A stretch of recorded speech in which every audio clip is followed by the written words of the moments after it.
Well, in the 8th grade, I had gotten involved. An English teacher took me under her wing. She kind of knew that I had a rough childhood, and she said, "You need to enter this contest. It's the Optimist Oratorical Contest. I want you to write an essay." And I did that, and I won first place, Southeastern North Carolina, for our challenge involvement. The only trophy I have is from a speech I did at 12 for the Optimist Oratorical Society, Southeastern North Carolina. Got first place. What was the subject? Our challenge involvement in things like that. I talked about the environment. I talked about just different challenges for generations coming up, what would be involved with. Same speech I would give today. You're a forward thinker at a young age. It was incredible because my mother, actually, when I did the speech, I remember it was on Eastwood Road. It was the Optimist Club. Mm-hmm. One of the parents came up and said, "Your parents wrote that for you." And I was like, I wish my parent was that smart. I was like, not doing so, but they really just tore me down. Of course it did. They didn't go to my parents. They came straight to me. Funny how this works out. My daughter becomes Teen Miss Wilmington when she's 16. Mm-hmm. Fast forward for a minute. Because she was not a pageant girl. She would tell the pageant moms in a heartbeat. They would be on her. And she was at UNCW. She was in the competition, 16. And she was doing ballet, jazz tap, her routine competing for ballet. And I was just being a good dad. I was just being there for the show. She won the damn thing and became Teen Miss Wilmington. And I'm like, damn, good. It's the genes. I know she's just, it's there. But she kind of got back at those folks that I remember when I was 12. Uh-huh. I couldn't defend myself. And Buddy, she was able to defend herself. She had to go around Wilmington for a year with the police department and, promote, I think it was the kids say no to drugs things. Sure. And I was so proud of her. I mean, it really, really was.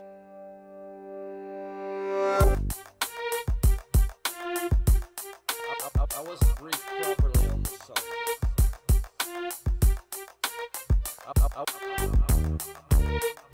Gerald Waller, welcome to Rat Beer. Here we are in the historic screening room at CineSpace Studios, a place that you know probably better than anyone on the planet. How did you get here? How did it happen for Gerald Waller? Okay. Where did you grow up? Okay. All right. I think it's a good place. And how did you find Wilmington? So I grew up in Kinston, North Carolina. I was born in Kinston, North Carolina, and moved to Wilmington with my family at the age of 12, 1970. And that is when, you talk about what 1970 looked like in Wilmington, on College Road in Oleander, there was a horse pasture. That's right. At Monkey Junction, there was monkeys. Whereas Kinston, when I left, it was 23,000 people, and today it's 19,000 people. Wilmington has obviously done the complete opposite of that. If people could see what I saw in 1970, but the downside of that, it was also the time of the Wilmington 10 and racial tension. It was a tense time. Yes, it was. And it was also like Mike Groceries, the bombing, the year I went to school. I was a straight A student, A's and B's, and I loved science. I had my chemistry set, my telescope. I would gaze at the stars at night. I had the World Book Encyclopedia. I would wait till they come in and just read it from end to end. That was my internet when I was 10 and 11. And when I came to Wilmington, I was somewhat broken, very violent childhood. My mother actually had to shoot my father to defend us. Wow. But he lived through that. And that's, so I was a fragile 12-year-old coming to Wilmington, and I remember going to see a Bruce Lee movie. It was one before. At the Colony, probably. No, this was at the Bailey. Oh, it was at the Bailey, okay. And the Bailey's just a facade. Yeah.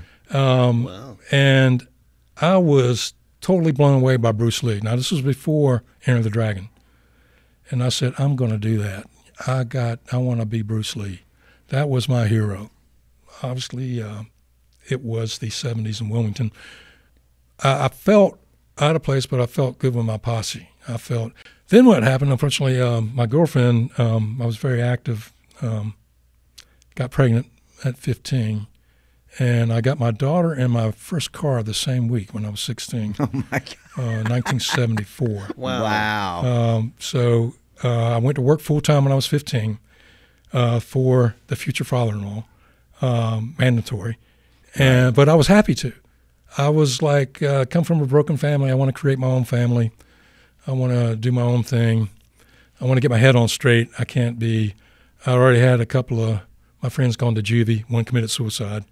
I was like, I got to get my head on straight. So I started with carpentry. I worked as a carpenter helper. When I was 16, I worked as a forklift operator at SAS on 421. I worked maintenance in the shop there. We learned how to weld. My stepfather was a welder. I got my welding down. I got my carpentry down. And then I saw these electricians came out one day to do some maintenance. And I was like, they had clean clothes on and nice cars. And I was like, I want to be an electrician. So I looked, and around Wilmington at that time, I wanted the best electrical company. So Graves Electric Company was the largest electrical contractor in Wilmington. The owner of the company, Bill Graves, was president of the Chamber of Commerce. I said, I'm going for that company. So I was 17, and the minimum age requirement was 18. So I lied, and I felt so bad. I said, I've got to get this job. My daughter's 2 years old. I got a family. I went in, I did the interview, and I had white powder from SAS. We had TPA and DMT powders that we worked in from chemical process packaging. And I was covered like baby powder. And I walked in, I talked to John Scott, who was their supervisor, and did the interview and got the job. And so it included an apprenticeship program, 4 years. You got paid, I think it was $1.95 an hour. You got a 50-cent raise every 6 months if you did your work. Went to Cape Fear Tech 2 nights a week, Monday through Wednesday. And I fell in love with the National Electric Code. I was a code nerd. Oh, wow. I was always ahead of the program, and I think I got my license after 3 years, where it's 4 years is the norm, and some requirements you have to have at least 4 years experience. But they combined my Working at Graves. work experience with school experience, and I got included. And I actually went a step further. I wanted to take that a step further, and I went to Raleigh with 3 of my friends who were in the apprenticeship program. And little did I know, going out the night before, we went to a bar in Raleigh. I think I was 23. I was 23, 22, 23. And they kept buying me drinks. And I was like, well, why? And man, I was tore up. Now, the test was only twice a year. They did it every 6 months, the contractor's test. And so, and the pass rate was not that good. But little did I know, the competition was, let's get Gerald drunk. He won't pass. We'll pass. We'll get our contractor's license. We'll show him up. Oh, no. So I woke up the next morning. It was the worst hangover I ever had in my life. I mean, I went to a 7-Eleven or something. I got Pepto-Bismol. I got aspirin. I got BC powder. I just juiced up. Went in and did the test. And we were talking hundreds of people that did this once every 6 months. North Carolina is a totally different way to do it now because of the numbers. Did the test. It was it's not an easy test. It is fail rate's pretty, usually third or fourth time in the unit. I walked out at lunchtime, and I got my test results, and I aced. I did aced it. I aced even the test. All got my right. contractor's license Wow. in 1982. My friends, I forget how they did, but I realized what they had done the next day. Then I worked my way up at Graves Electric Company to service department coordinator. They bought me a new van. I was in a uniform. They gave me an office. I was 24. So one of our clients was Gregory Poole, this building. It was my responsibility to service the community. We had the biggest clients. Hugh McRae was Olander Company was one of my clients. We did industrial. One day I might be doing motor controls. The next day I might be putting in a stair glide at Hannah Block's house. Right. I remember. That's kind of like the movie business. Every day is different. Every day was different. I loved trained. it. I had my own van. I bought my first house when I was 20. My daughter was, growing up fast. I was where I wanted to be. I felt like I had auto-corrected from my childhood and the racial tension and drug problems and other issues of Just overcame. growing up Just in Wilmington, overcame. North Carolina. Yeah. And I felt good about the future of the next 40 years. I had my roadmap.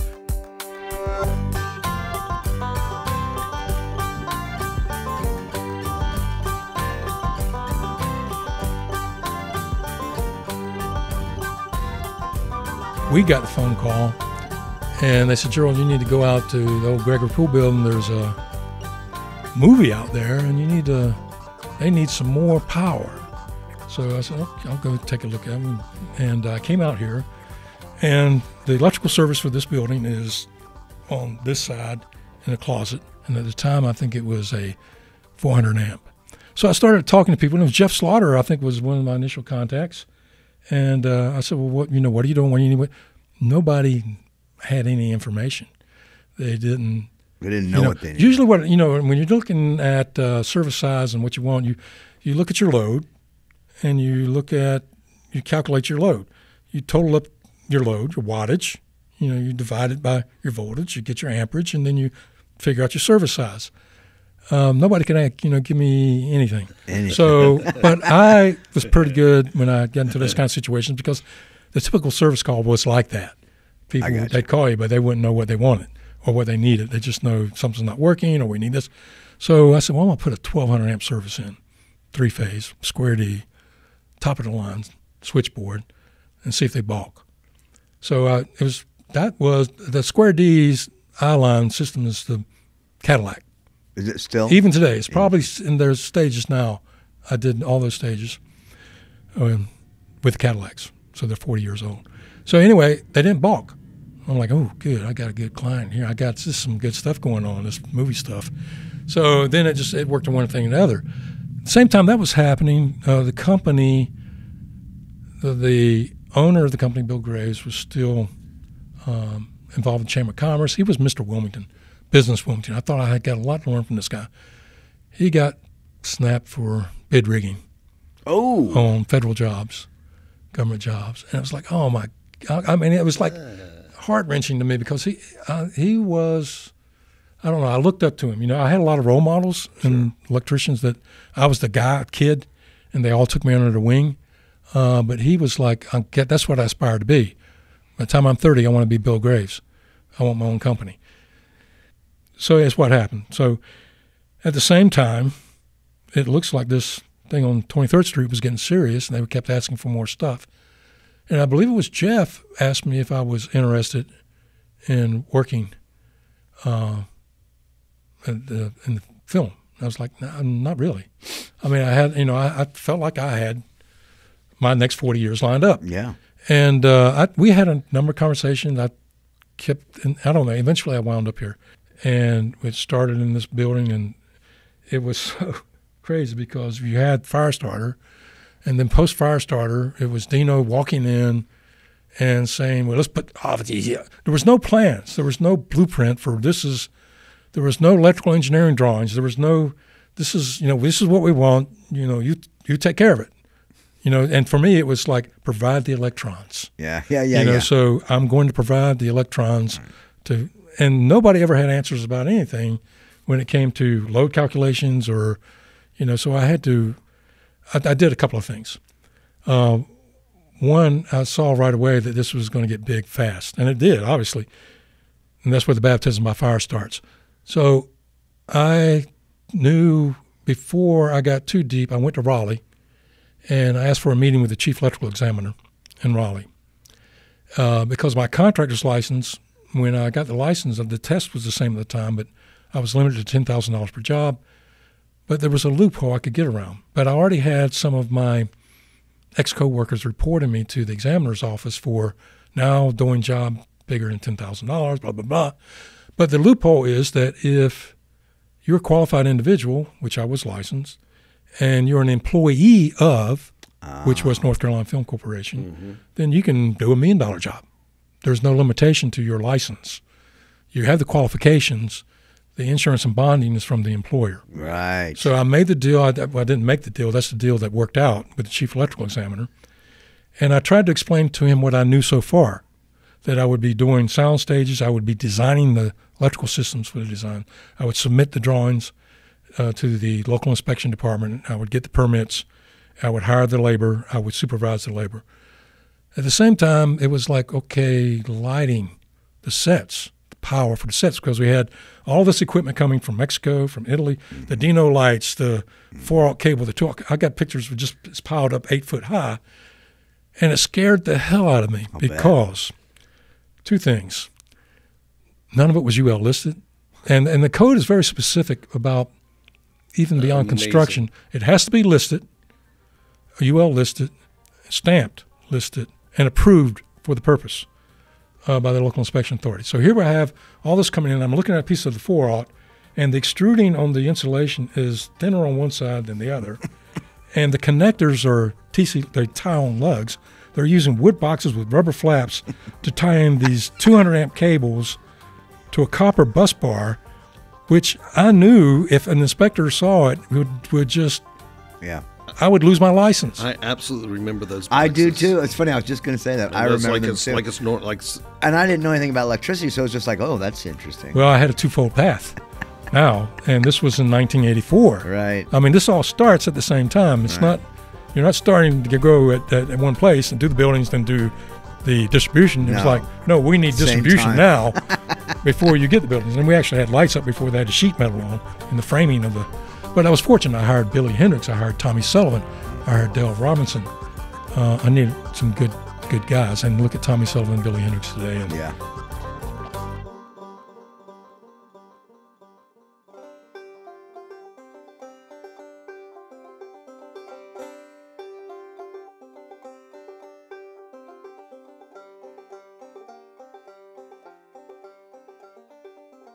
I'd already been into getting, I think, 3 of the stages wired up. I'd gotten some of the equipment going.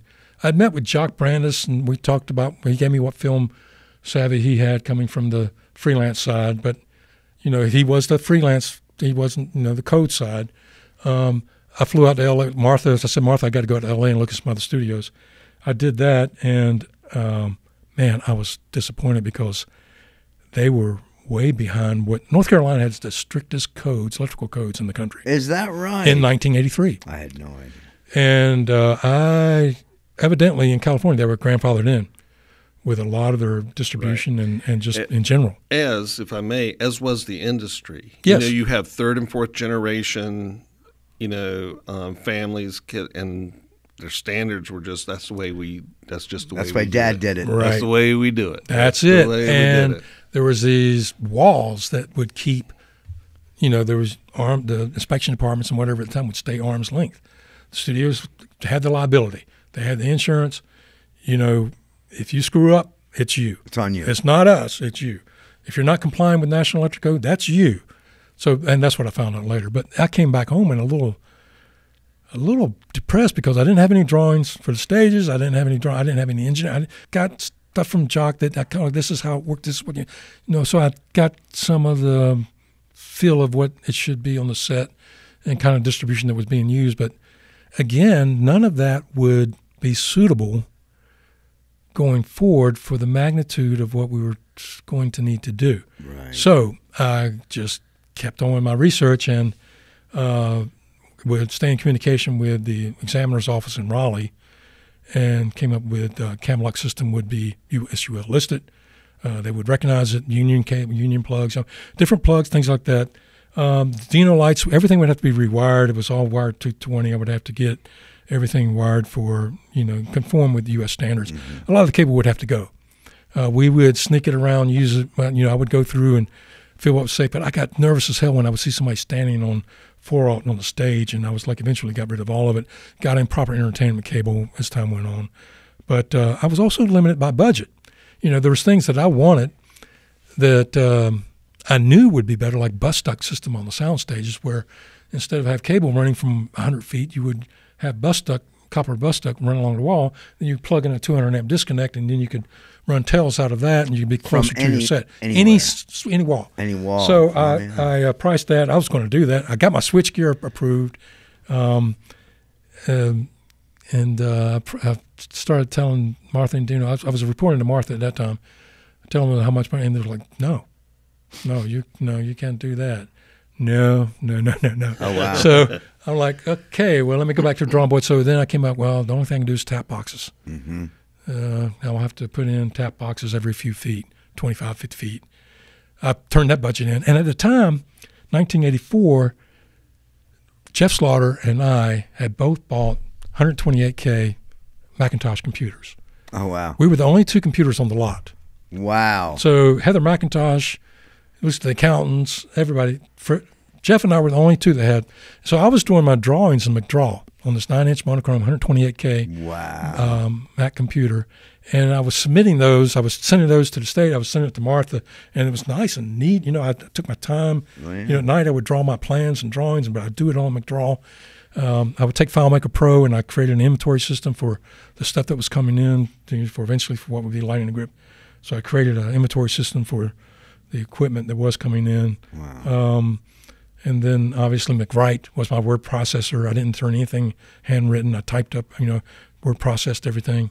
So stuff I was turning in was, it for the time, for 1984, I think it was looked pretty good. Pretty clean. But it did to Martha because she had an accountant. You know, so coming to her. Yeah, it was organized. She was like the organization. Yeah. She was getting stuff from elsewhere that, you know, notes and scribble. I saw some of the stuff, but they also knew that Martha knew that they needed to have some license, you know, needed that way.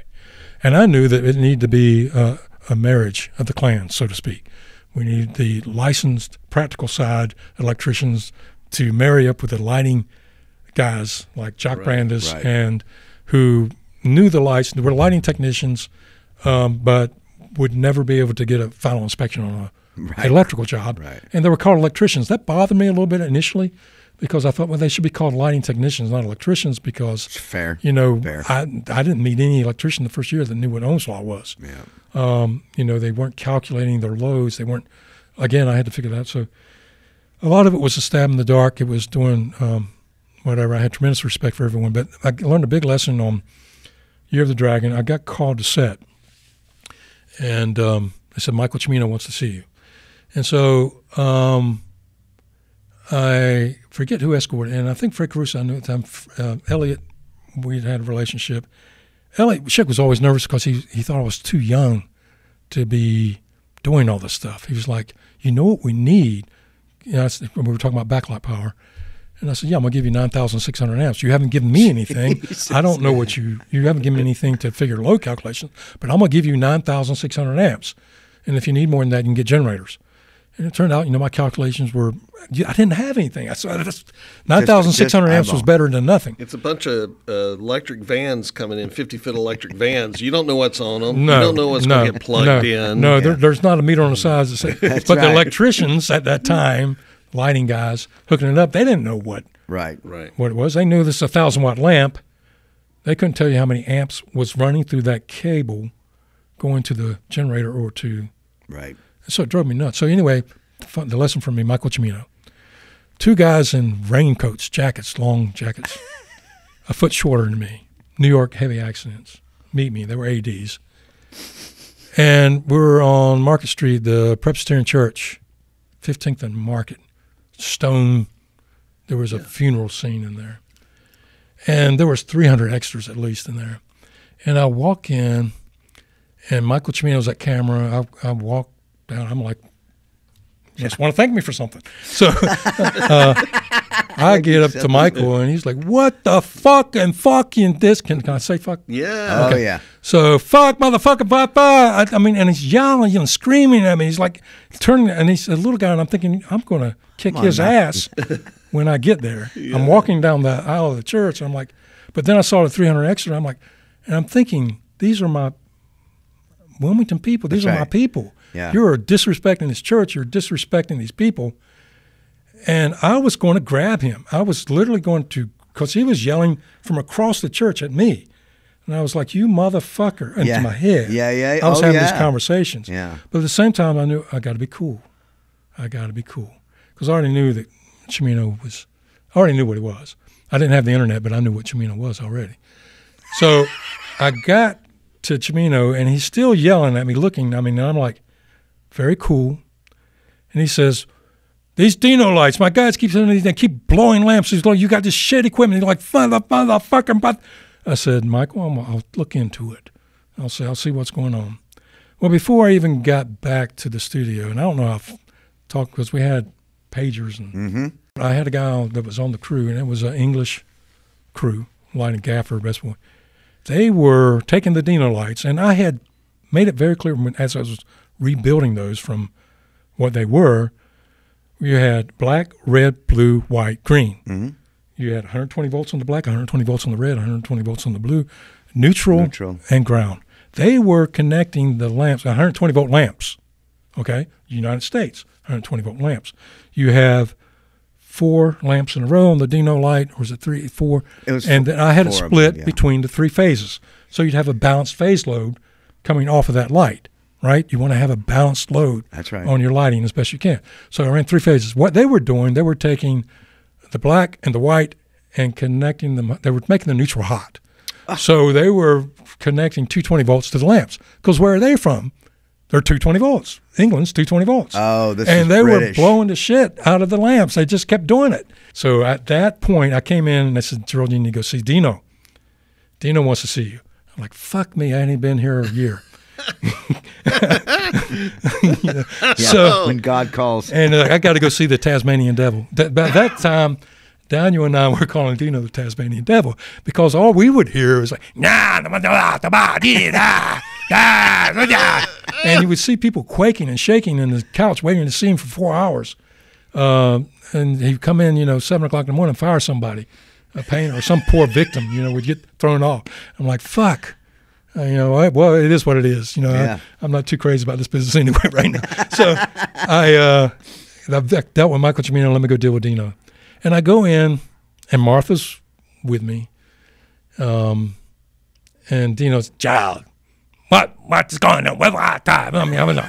And I was able to understand what he was saying. Yeah. And I said, Dino, your English crew is not correctly connecting the lights. They're assuming that the voltage is 220 here in Wilmington, North Carolina. And we had to rewire. I had to modify all the equipment that you have shipped over to meet U.S. standards. And I was waiting for the yell. I was waiting for the fire to get fired. And he understood. It was like right away. He looked at me. He just nods his head, yes. He understood. And many years later, I found out, well, that's where Dino came from. He knew from his young years working in studios. Oh. He knew electrical systems on the stage. He knew cables and voltages. And he knew, and he was like, yeah, okay. So I met with Martha, and Martha said, well, how can we get it right? I said, Martha, I have got to put a licensed electrician on every set, every film. I said, even if I just got one guy on each film, we have eyes, we we cross-train each other. Exactly. We have the lighting guys train the electricians, my electricians train. It's cross-training. And part of this is because of the international element. Yes, right. Exactly. All these people coming from other places. It was great when we had the international element, but then you start to see where things can fall apart from the international element. Oh, yeah. But there's ways to solve the problem. I always looked at it as a service electrician. What's going on? Let me do some analysis. How do I fix it? And that's how I approached every problem I ever had in the film business. What's going on? Don't yell. Calm down. It'll be all right. Let's analyze the problem. We'll fix it.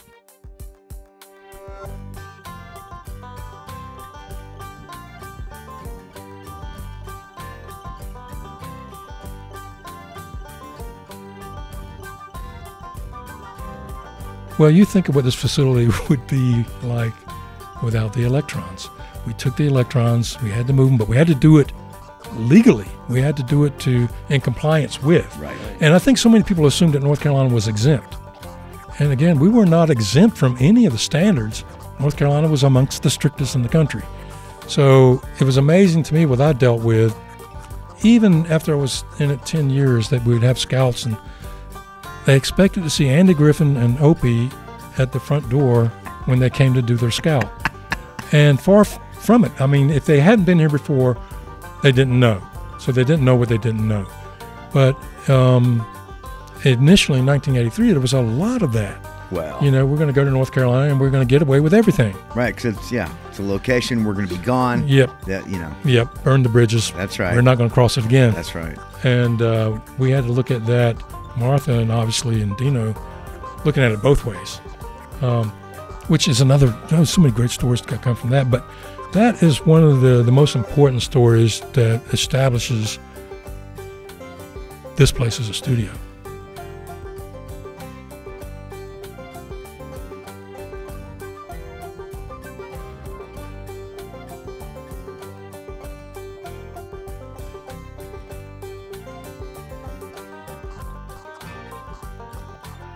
think what's cool about this is the way the science was part of our success. I'm in the art department, right? Yeah. I'm running around making stuff up every day. Yeah. I've got no rules, no standards. I got no one looking over me with a book. That you got to go by this code. My code was Tantar. Yeah, yeah. That was my code, Enforcer. Yeah. Right. But this is a very unique and beautiful story, and this is real. The reason I'm kind of getting emotional here, this is what I want Rap Beer to be. Yeah. Is the untold story, but the real story, the real success, who knew that it was buried underground and went overhead in an electrical cable, right? Yeah. Well, and that's why, again, when you look at life, we all walk around, we see that tip of the iceberg. Mm-hmm. We don't see below the waterline. And I've wanted to tell my story for a long time, but for 20 years could not. It was too emotional. Right. I had been here too long. Yeah. I went through hell those first 4 years getting to where we would have equipment that would be in compliance, where the sound stages would be initially built and pass inspection and make everybody happy. Amen, brother. Rated by contractors. I was told in 1984 and 85, I was the largest electrical contractor in Wilmington, North Carolina, on purchasing power and number of people that I hired. And I didn't even think about that. I was just doing the job. Right. But I had Gray Bar Electric came back to me and he said, "Sure, we want to take you to Atlanta to a football game. You bought more equipment than any other contractor for 2 years." Oh, my God. And I'm like, "What?" So I went to Atlanta and saw my first football game, compliments of Gray Bar. the switchgear and equipment The and the sound stages. We had 22 buildings, and I had to design and get all of those together to be in compliance with the toughest standards. At the same time, getting the lighting distribution. And I didn't have – I remember Tim Bourne when I built Stage 8 for Muppets from Space. He said, "Gerald, we want to be here, but we need another sound stage." I said, "Well, I'll talk to Screens and we'll see." I went to George. I said, "George, I need $1 million. We need another sound stage." And I only had like 12 weeks or something. It was something crazy. And Tim Bourne, Tim and I had been working together for years, and we love each other. He was like, "Can you do this?" And I said, "Well, yeah." And I did it, and I did it under budget. So I was able to deliver. I would at least like to have had some engineering drawings, I think, when I started in 1983. That's where a lot of my stress came in. People stressed that people didn't know what I did. No. And we were also doing practical lighting on the sets. I remember Cat's Eye, and it might have been Tantar. I love Tantar. I miss Tantar, too. I mean, Tantar affecting all of us. But you remember all the lights and the marquee in the casino. Mm-hmm. We did all that in the shop. I had Steve Peterson and Daniel doing the foam board, doing sockets, and I created the strobe effects and all that. Cat's Eye, I had a lot of the practical you see in Cat's Eye. We were doing that too with strobes and chasers. So it was getting to a point where it was ridiculous. I was like, because I was moving too many electrons, I was like, I didn't mind doing the stages. I thought that's what I signed on for, but now I'm doing lighting distribution. Now I'm doing practical wiring on sets, and I'm still trying to learn the business. Cat's Eye was my first real film, so it was a lesson in life. I remember I was walking the stage and I took pictures, and I got the picture, and I can show you later and I'm looking at, again, we have to remind everybody this is pre-internet. There was the guy on the camera, and I looked at that old guy. I said, "Why is he still working?" And then over to the left was the guy working with the creature. He's all time. I'm like, why are these guys still working? It was Jack Cardiff and Carlos Lombardi. And Jack Cardiff was 70 years old. Yeah. And somebody told me he was the director of photography and cinematographer on African Queen. I was like, why the hell is he still working? This guy, he must really be in bad straits. He must be in bad situation. Little did I know he's one of the top cinematographers in the world. And loves every And then day. I look over at Carlo, and I'm like, oh, this guy, he's smart. He's smart. Well, he had 3 Academy Awards. I didn't know he had 3 Academy Awards. I didn't know a damn thing about him. I just thought this guy, he didn't speak English that well, and he's, a lesson in more studies, but no kidding. I didn't know those two. I have that picture, and I looked at that picture. I was looking at it I think when I talked to you, I was on this Jack Cardiff thing, and I downloaded a 90-minute BBC documentary on Jack Cardiff, and I love it. He was an artist. I've got to appreciate. I was so busy in those early days with doing the job, I didn't take into account who and what I was working with. I was just doing the job. Yes. And I was surrounded by artists from all over the world.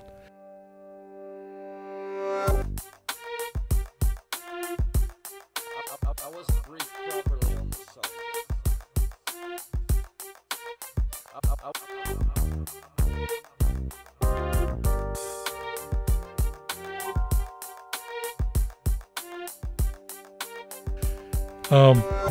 Some of my greatest early story, obviously with Martha and Dino. And I remember first time with Dino in his brown Rolls Royce, and he went around to his round front of this building. He gets out of his Rolls Royce, and I'm thinking, this is really a character. I'd already been there. And he goes to his boot, and he pulls out a satellite phone. And the damn phone's almost as big as he is. And I'm like, he was yelling to somebody on the satellite phone out front here. And I'm like, what the fuck have I gotten myself into? I'm like, some gangster my shit. 40-year plan has gone to hell. And then it was just a couple of weeks later, I'm over on this side, and he and Martha are walking outside. And I think this is the first time. There was no one else around. I don't know what it was, if it was a Saturday morning or... It was real quiet that morning.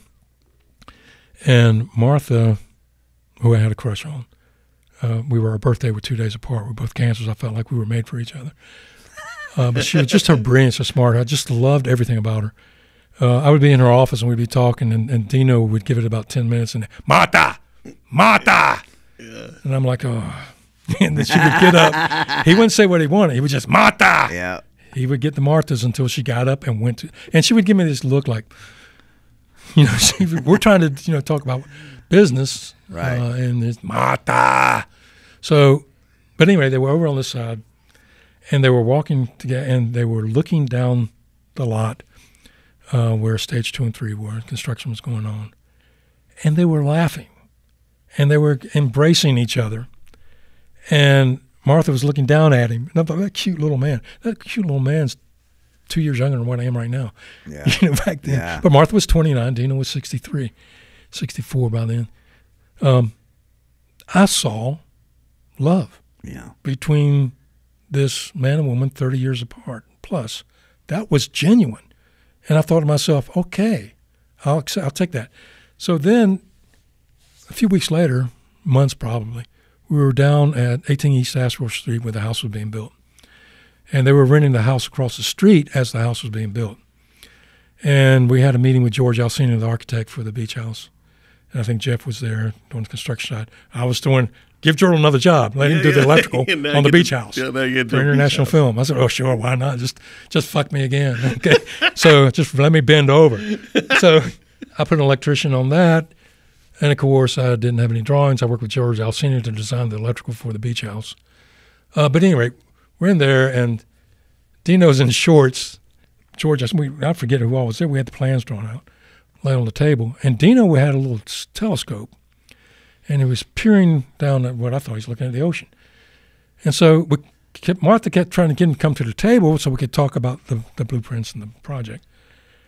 And Martha was getting frustrated, and we needed some answers from Dino, but he wouldn't get off that damn telescope. So she walks over, and he's down there peering at the girls on the beach. Oh, my God. And she pops him, and he starts laughing. He's giggling. He's like, I'm like, I haven't seen this before. This is, it was so cool because I was just used to the Tasmanian Devil. Right. And this guy he was warming me up now. I'm getting soft in this guy, because I'm starting to see the human element on the human side. And so he's giggling, and he comes over, and he comes to the table like a little boy. Through that house job, I think I learned a lot more. I was starting to feel like family. Rap Beer is created and written by Scott Davis and John D. Kretschmer. Theme music by Turbo Pro Project. This one-of-a-kind podcast is recorded at the historic screening room at CineSpace Studios in Wilmington, North Carolina. Copyright Bluff Co. Industry, 2024.